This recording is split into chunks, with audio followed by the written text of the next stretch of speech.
Kas nutiko? Kodėl dingo telefono šviesa? Prašė, kad ji ilgai švies. Pasiduok. Kas tu? Koks skirtumas, kas aš? Nuo šiol čia nebe tavo namai. Čia žmogžudžių namai.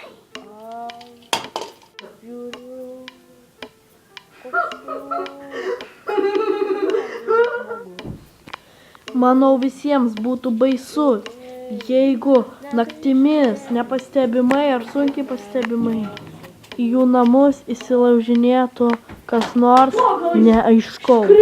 Tačiau, kai sužinai, kad tai Kalėdų senelis, visada prajuokina. Merry Christmas. Jeigu jūs jau taip norit, Merry Christmas ir jums. Bet žinokite, jūs esat nusikaltėlis, kaltinamas daugiau negu žmogžudyste. O kodėlgi čia tai? Dėl to, nes naktimis į namus įsilaužinėti tikrai draudžiama, o dar nepastebimai viskas skambinu po...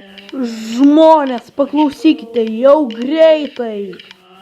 Mes įrodysim savo meilę, drąsą bei šlovę. Per pačias Kalėdas. Praėjo lygiai metai po skandalingo nusikaltimo, kuris įvyko vienam labai jaunam jaunuoliui.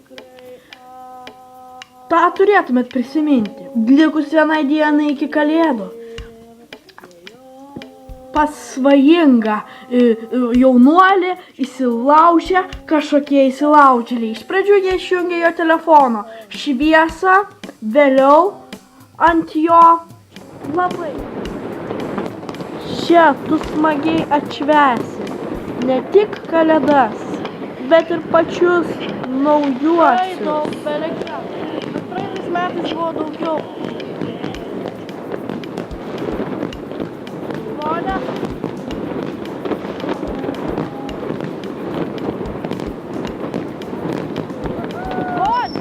Na, o be abejo, kokiegi naujieji be pokštų.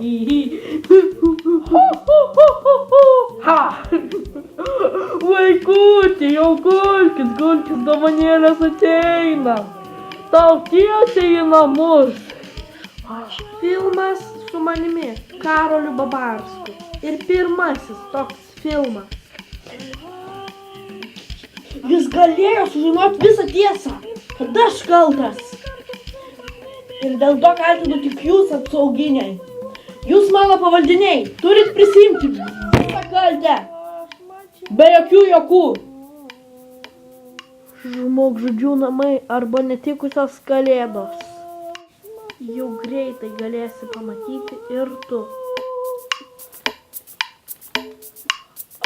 Filmas skirtas žmonėms nuo 7 metų.